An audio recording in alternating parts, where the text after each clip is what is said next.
Bonsoir à tous et à toutes. L'examen d'État aura lieu du 24 au 27 août prochain. C'est le résultat du calendrier scolaire réaménagé. Dès le lundi prochain déjà, les finalistes du primaire et du secondaire vont reprendre le chemin de classe. Les uns pour présenter le TENAFEB, le test national de fin d'études primaires, et les autres pour présenter l'examen d'État qui commence donc le 24 août prochain. Au ministère de l'enseignement primaire et secondaire, le ministre Bakonga se veut rassurant quant aux mesures sécuritaires de santé pour combattre la Covid-19 à la rentrée de classe. Séverine Katanda. Je disais donc que dès le 24 août prochain, les finalistes du secondaire, du cycle secondaire, vont faire face à l'examen d'État. C'est les résultats du calendrier réaménagé. Dès le lundi prochain, les finalistes du primaire et du secondaire vont reprendre le chemin de classe, les uns, c'est-à-dire ceux du primaire, pour présenter le TENAFEB, le test national de fin d'études primaires, et les autres pour présenter l'examen d'État édition 2020 qui commence donc du 24 au 27 août prochain. Au ministère de l'enseignement primaire et secondaire, le ministre Bakonga se veut rassurant quant aux mesures sécuritaires de santé pour combattre la Covid-19 à la rentrée de classe. C'est un reportage de Séverine Katanda. Ce n'est plus question de supputation. Le gouvernement congolais vient de confirmer la rentrée scolaire pour les finalistes de l'école primaire et du secondaire à la date de lundi 3 août 2020 à 7h30. Le calendrier scolaire réaménagé de l'année 2019-2020 pour les élèves de 6e année primaire et de 6e des humanités a été présenté par le ministre d'État de l'enseignement primaire, secondaire et technique Willy Bakonga Wilma, accompagné de son vice-ministre Didier Boudimbu au cours d'un point de presse ce matin. Un programme conçu pour 30 jours, soit du 3 août au 3 septembre, les épreuves des tests nationaux de fin d'études primaires, TENAFEB et examen d'État inclus. Pour éviter des contaminations au coronavirus en masse des élèves, le ministère de l'EPSP a pris toutes les dispositions pour éviter une nouvelle vague de contamination, notamment le nombre réduit de 15 élèves par classe pour respecter la distanciation, le port de masque et le lavage de mains. Conformément au discours de son Excellence Monsieur le Président de la République, chef de l'État, du 21 juillet 2020, mettant fin à l'état d'urgence, les écoles sont autorisées à reprendre les cours à partir du lundi 3 août 2020. À cet effet, les dispositions suivantes sont prises conformément au calendrier réaménagé. La reprise de cours est fixée au lundi 3 août 2020 à 7h30 pour toutes les écoles, tant publiques que privées, agréées sur l'ensemble du territoire national. La clôture de l'année scolaire 2019-2020 et la remise des bulletins aux élèves interviendra le 3 septembre 2020.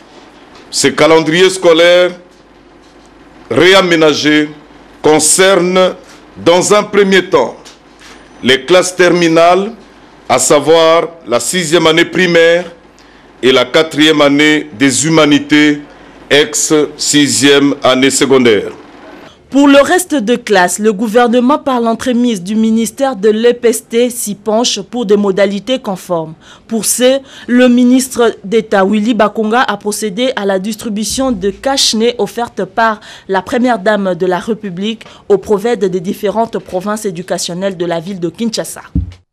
La desserte en eau potable est faible à Kinshasa, malgré une hydrographie importante du pays. L'eau est une denrée rare et plusieurs projets tendant à couvrir cette baisse de desserte voient le jour. À la commune de Lantélé, par exemple, dans la périphérie de Kinshasa, l'on vient d'installer des forages connectés aux bornes fontaines. Les habitants de Lantélé, plus précisément du quartier Maba 1 et Maba 2, se disent soulagés tant soit peu. Émilie Kaindou. La desserte en eau potable devient de plus en plus un calvaire pour les citoyens dans certaines communes de la ville-province de Kinshasa. Par exemple, au quartier Maba 1 et Maba 2, dans la municipalité urbano-rurale de Lansele. Pour mettre fin à cette situation, Dans cette partie de la capitale, le gouvernement central, en partenariat avec les ONG du développement qui bénéficient de l'appui de la coopération française, a construit des puits de forage avec une production de 30 000 m3 par heure connectés à 34 bornes fontaines. Objectif, alimenter en eau potable le quartier Maba 1 et Maba 2. Une façon pour l'exécutif national non seulement de résorber les déficits au niveau de la desserte, mais aussi de préserver la population des maladies d'origine hydrique, entre autres le choléra, la fièvre typhoïde, la dysenterie et l'hépatite A et E. Ces ouvrages sont réalisés pour votre intérêt. La gestion vous est aussi confiée.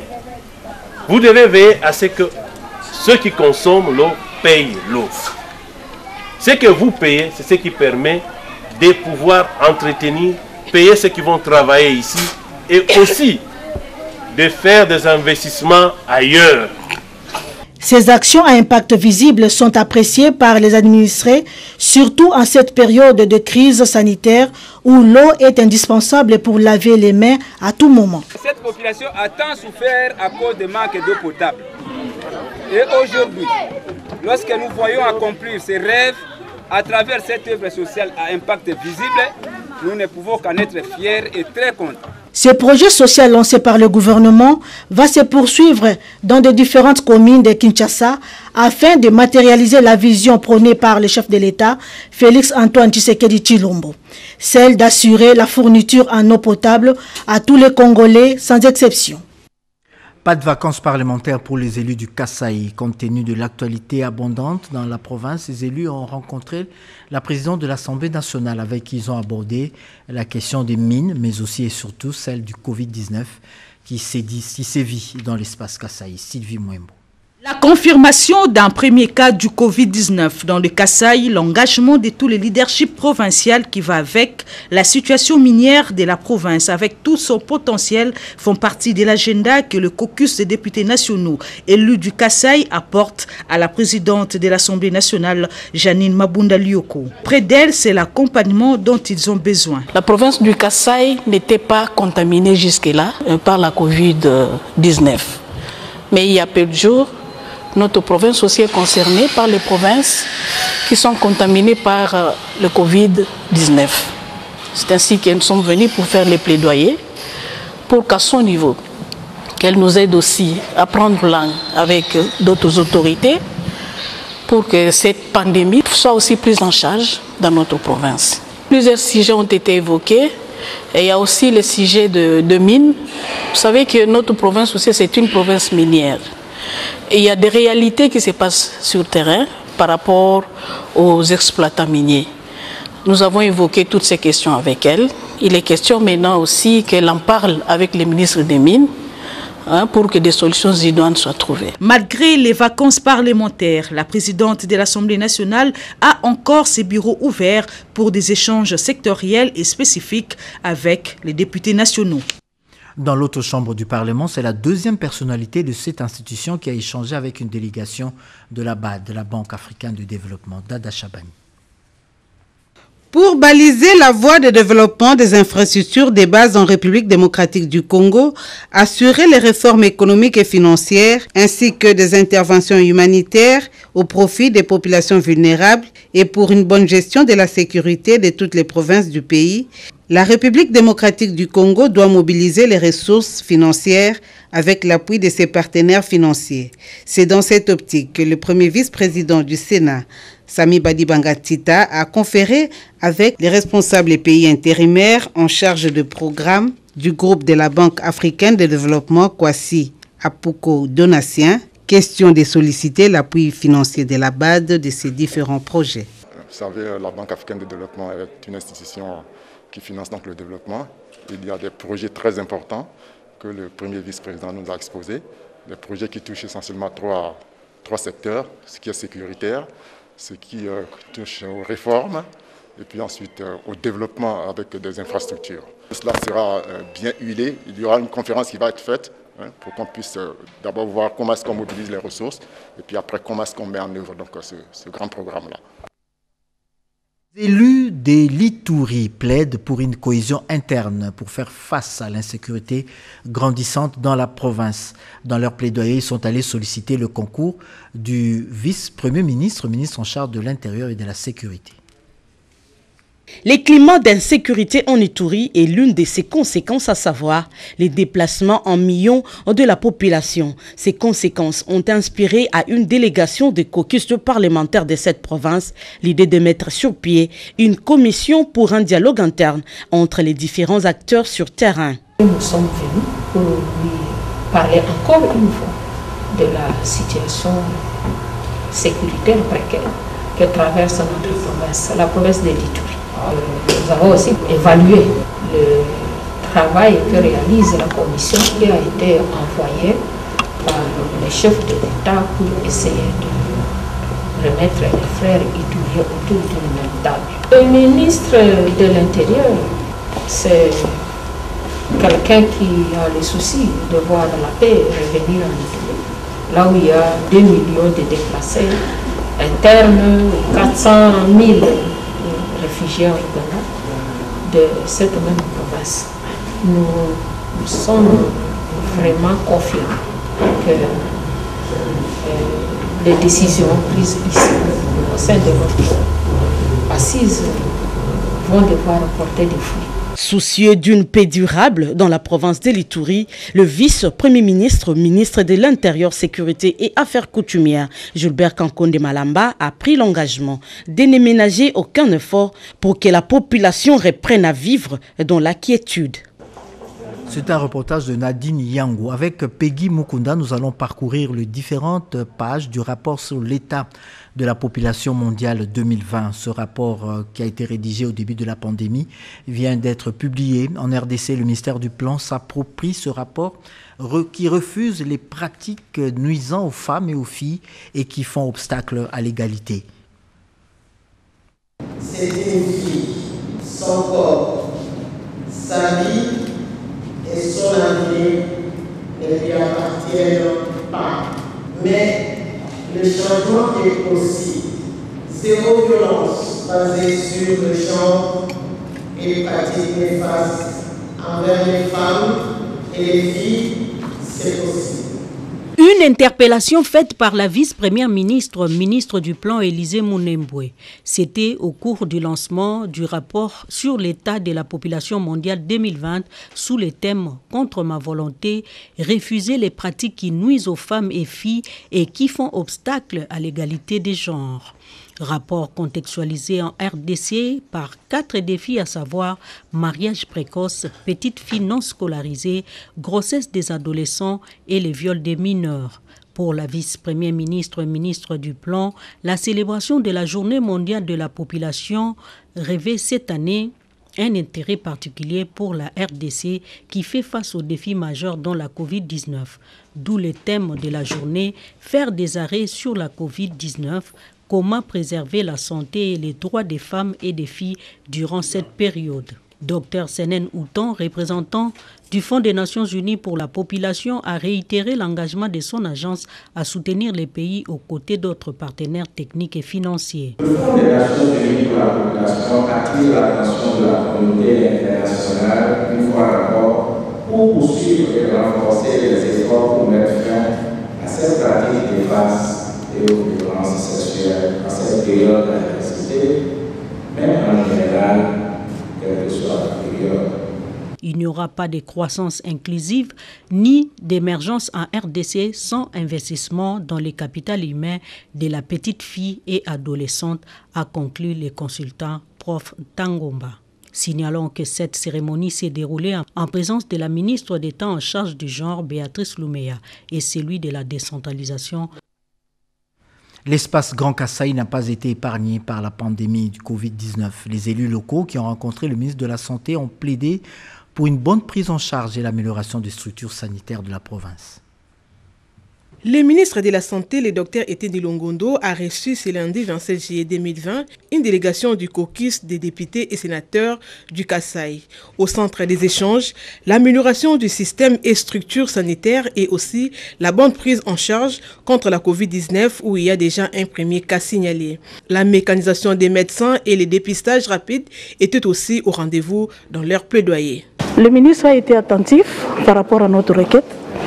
Premièrement, il est en train de prendre des dispositions, comment gérer la pandémie dans notre province, étant donné que cette province, d'abord, était classée parmi les provinces qui n'ont pas été atteintes par la pandémie. Et maintenant qu'elle est apparue, que la pandémie est apparue au Kasaï, il doit devoir prendre des mesures idoines pour que la pandémie soit gérée. L'honorable Évariste Bocha prétend oreille attentive face aux différentes préoccupations de ses interlocuteurs. Le docteur Étienne Longondo a pris à bras le corps cette situation pour des solutions idoines. Il leur a fait un rappel de son cahier des charges lors de sa prise de fonction à la tête du ministère qui consistait à améliorer prioritairement les systèmes de santé des 3 provinces de l'ancienne configuration, notamment les Grands Kasaï, les Grands Équateur et les Grands Bandundu, tout en leur rassurant que ce projet sera relancé dans un proche avenir, bien que la pandémie du coronavirus a tout bouleversé. Sur un autre chapitre, le docteur Étienne Longondo a reçu en audience les patrons de l'exécutif provincial du Sankourou, le gouverneur Stéphane Moukamadi. Leur entretien a tourné autour de la situation sanitaire dans la province du Sankourou pendant cette période où le monde est secoué par la Covid-19. La réserve stratégique veut se doter d'un plan de relance de ses activités, surtout celles relatives à l'agro-pastorale. C'est le credo du nouveau staff de ce service de la présidence de la République dont le règne vient d'être confié à Madame Bidiafou Dadi. Une mission agro-pastorale qui se décline en plusieurs dimensions. La réserve stratégique, service rattaché à la présidence de la République, n'est que l'ombre d'elle-même. Un outil de travail obsolète, un cadre de vie qui ne répond pas aux normes, les tableaux brossés et moins reluisants. À peine nommée par ordonnance présidentielle, la coordonnatrice de la réserve stratégique s'élance à l'exercice de l'évaluation des défis à relever. Dadi Bibiafou Mukedika a fait le tour de quelques sites, à savoir Benzalé et Menkao, avec ses 625 hectares de terres arables, dont l'objectif de recueillir des informations nécessaires pouvant constituer une base de données pour envisager dans un délai raisonnable la relance des activités. Nous sommes obligés de voir les conditions de vie et de travail de nos agents. Voilà pourquoi nous sommes venus. Et il faut aussi comprendre dans quel cadre tu dois travailler. Pour mieux le comprendre, il faut être sur terrain. Je constate que les agents sont surmotivés, ils ont un problème, du cadre dans lequel ils travaillent. Ils ont pu étaler tous les problèmes qu'ils sont en train de vivre et surtout, ils insistent et moi je viens de les comprendre sur la spoliation des terrains sur lesquels ils devraient normalement travailler. Constat fait, feront ce qu'il faut faire afin qu'ils aient leur aire de travail et qu'ils y travaillent comme il faut. La nouvelle coordonnatrice de la réserve stratégique s'est montrée déterminée pour remplir convenablement les missions dévolues à son service, constituer des réserves de produits stratégiques par la production et l'achat en vue de permettre à l'État de faire face à des situations de crise, de pénurie, de calamités naturelles et assurer in fine la promotion de la production agro-pastorale. La formation des futurs entrepreneurs est un facteur important dans l'émergence de l'entrepreneuriat de croissance au Congo. C'est ce qui justifie l'organisation d'un atelier de formation du secteur de cuir organisé par l'Office de promotion de petites et moyennes entreprises, David Moubenga. La consommation de produits en cuir figure parmi les plus importantes en République démocratique du Congo, chacun ayant besoin de porter des chaussures, un sac ou encore une ceinture en cuir. Mais la plupart des Congolais achètent les produits importés. Pourtant, la République démocratique du Congo regorge de potentialités énormes dans le secteur du cuir. Et la promotion de ce secteur passe par l'amélioration de la qualité de ce produit et la maîtrise aussi bien de la technique que de la notion de l'entrepreneuriat. Voilà qui explique l'organisation de l'atelier de formation en faveur des élèves de la section de cordonnerie de l'Institut technique professionnel de Bumbu, dont l'ouverture a eu lieu ce lundi 27 juillet 2020 sous la direction du ministre des classes moyennes, petites et moyennes entreprises et artisanat, Justin Kalumba Mwanangongo. D'aucuns s'interrogent sur les types de partenariats qui pourraient lier un établissement public dont la mission est d'assurer l'encadrement et l'accompagnement des entrepreneurs à une école des métiers. En effet, l'Office de promotion de petites et moyennes entreprises congolaises, OPECONCIL, a entrepris des contacts avec l'Institut technique et professionnel de Bumbu, l'ITP Bumbu, une école de métiers qui poursuit notamment l'objectif de former les jeunes dans l'option coordonnerie, en vue de nouer un partenariat qui va permettre à ce que ces jeunes puissent être accompagnés pour la matérialisation de leurs projets de création des entreprises. L'occasion faisant les larrons, le ministre Justin Kalumba a expliqué l'importance de la formation dans l'émergence de l'entrepreneuriat de croissance en République démocratique du Congo, comme il l'a si bien énoncé dans le programme national de développement de l'entrepreneuriat au Congo, PRONADEC en sigle. On peut passer par une école de formation technique, c'est vrai, on va apprendre un métier, mais après, qu'est-ce qui va se passer? Pour arriver à être compétitif, parce que c'est de la compétitivité qu'il faut, il nous faut donc garantir 3C. 3C. Mais les 3C sont logés dans un 4e C, qui est plus grand, qui, lui, nous renvoie tout simplement au climat des affaires. Et le volet formation est justement logé dans les premiers C. C'est en termes de capacitation. Et nous voulons, cette fois-ci, que la formation sur l'entrepreneuriat commence dès la fin du cycle primaire. Et ça va se poursuivre tout le long du cycle secondaire, jusque même à l'université. Le 2e C, justement, c'est le crédit. Et nous allons mettre en place le FOGEC, le Fonds de garantie de l'entrepreneuriat au Congo. Il faut être compétitif sur le marché. Et là, c'est le 3e C. Nous l'avons résumé pour que ça vraiment compris dans le contrat. La semaine dernière, des violents heurts ont opposé les éléments de la police de circulation routière, PCR, et la population à Tenke-Fungurume, la célèbre cité minière du Lualaba, dans le sud-est du pays. Les tracasseries policières seraient à la base de ces incidents. Le calme semble être revenu. Par une altercation entre un client d'un motocycliste et un policier de circulation routière à la barrière 4 au quartier d'Ipeta, bloc cité Kabila 2. Altercation qui a dégénéré à la suite d'un échange entre l'agent de police et le client visiblement ivre après le départ du motocycliste. Un témoin de l'événement relate les faits. Problème client. Les motards transportaient un client ivre.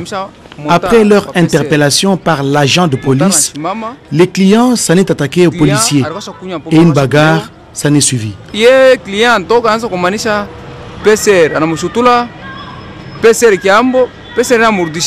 La goutte d'eau qui a fait déborder le vase dans tout Fungurume, c'est cette fausse rumeur de la mort du client. Selon certaines sources, l'homme serait décédé alors qu'il était encore en vie, interné au centre de santé de référence d'Ipeta. Le frère de la victime témoigne. Elombe est en vie. Beaucoup de gens croyaient qu'il était déjà mort à la suite de cette bagarre. Elombe, puisque c'est de lui qu'il s'agit, a même reçu la visite de réconfort du bourgmestre de Fungurume, Christian Mukunto, et de l'honorable Francine Kawen, qui condamne la manipulation d'un leader de la société civile. Pendant presque tout l'après-midi de vendredi, une partie de Fungurume était paralysée par des manifestations de la population, avec comme bilan quelques dégâts matériels, quelques blessés du côté police, un blessé du côté population et un jeune homme percuté par un véhicule non autrement identifié et qui a trouvé la mort sur place. Ce véhicule voulait s'échapper au jet de projectiles. Ayant été informé de la situation, le gouverneur de province Richard Mouyej Manguesmans a ordonné l'intervention des forces de l'ordre en provenance de Kolwezi pour rétablir le calme. Quelques minutes après, la situation est redevenue à la normale et l'autorité communale a lancé un message de paix à la population. Ne nous laissons pas manipuler. Merci à ceux-là qui se sont interposés aux fauteurs de troubles.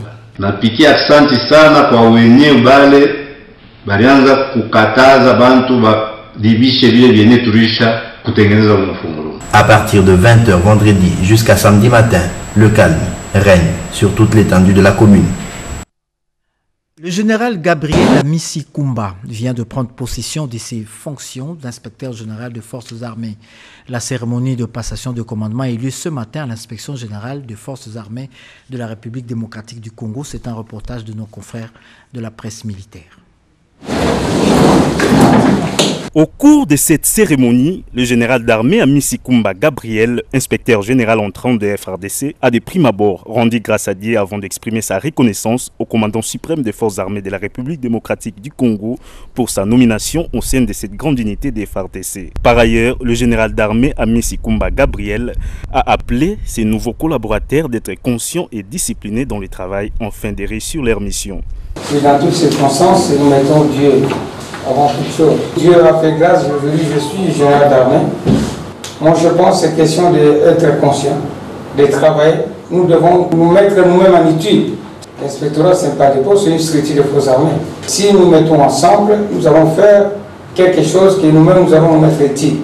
Je demande la conscience, la discipline et l'amour du prochain. Que Dieu vous bénisse tous. Il s'y est de rappeler que le général d'armée Gabriel Amissi Kumba remplace à ce poste le général d'armée John Numbi, ici représenté par le lieutenant général Pacifique Massunzu, chargé des opérations et renseignements à l'inspectorat général des FARDC.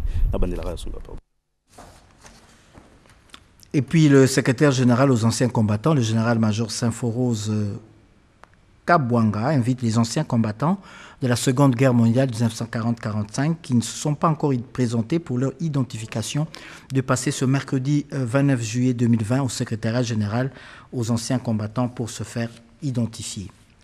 Dès demain, le port de masque sera obligatoire dans les lieux publics à Kinshasa.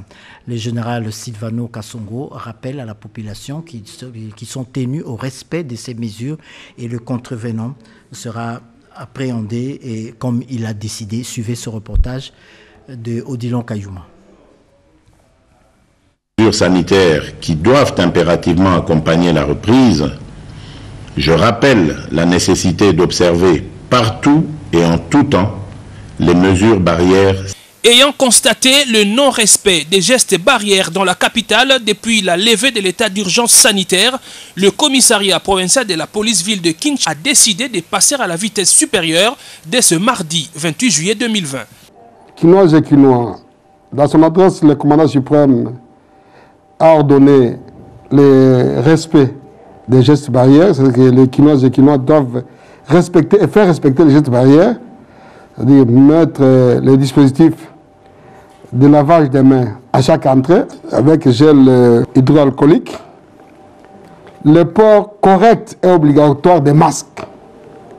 Nous avons constaté que la plupart de nos compatriotes n'ont rien respecté. C'est pour cela que la police, à partir de demain, sera sur terrain pour les contrôles et sévir tout contrevenant. Le port correct, quand on dit le port correct, ce n'est pas mettre au cou ou à la main, c'est porter correctement comme nous tous ici. La police va aussi contrôler tous les établissements privés ou publics. Tout contrevenant verra son établissement fermé. Quand vous jouez votre musique, c'est pour votre établissement, c'est pour votre périmètre, ce n'est pas pour les voisins. La police va saisir tout le matériel de nuisance à partir de demain. Et nous demandons à la population de dénoncer. Dénoncer les gens qui ouvrent les boîtes de nuit, parce que les boîtes de nuit sont toujours fermées. Le port correct et obligatoire des masques, c'est partout. Même les transports en commun, même les transports particuliers. Vous êtes dans votre véhicule, vous êtes 3, 4, vous devez porter obligatoirement le masque. Il ne faudrait pas que les gens soient ensemble. Toujours plus d'1 mètre. Si nous venons, la police vient constater que vous n'avez pas respecté les sanctions physiques, c'est une infraction. On va interpeller les propriétaires de l'établissement. Les églises qui vont commencer les 15 doivent savoir que nous devons respecter la distanciation physique. La distanciation physique, le port correct et obligatoire des masques et la nuisance sonore. Tous ces éléments-là, le 15, le 16, les églises vont commencer, doivent intégrer tout ce que le commandant suprême a dit. Sinon, ils verront la police sur leur chemin. Et puis, cette dépêche qui vient de nous parvenir, elle vient du ministère de la fonction publique, elle est signée par la ministre Yolande Ebongo elle-même. Je vous la lis en intégralité. Les informations à ma possession renseignent la tenue d'une éventuelle manifestation publique sit-in des agents et fonctionnaires de l'État ce mardi 28 juillet 2020 à la place Golgotha du bâtiment administratif de la fonction publique, suivant le communiqué syndical du syndicat Transparence et Justice sociale. Il est rappelé à la meilleure attention de tous les agents de carrière de service public de l'État qu'à ce jour, le ministère de la fonction publique n'est pas saisi et n'a pas autorisé l'organisation de cette prétendue manifestation. Pour ce faire, il est strictement et formellement interdit aux agents de l'État d'y prendre part et je les invite, dit le ministre de la fonction publique, par conséquent à vaquer normalement à leurs occupations professionnelles dans leurs services respectifs et ce, conformément à la loi portant statut des agents de carrière de service public de l'État et le décret portant code de conduite de l'agent public de l'État. En vertu des textes légaux sus évoqués, tous les contrevenants, agents et instigateurs subiront la rigueur de la loi. Tous les responsables de service sont tenus au respect du présent communiqué et à ordre. Ce communiqué est signé par Yolande Ebongo, le ministre de la fonction publique. Fin de ce journal. Merci de l'avoir suivi.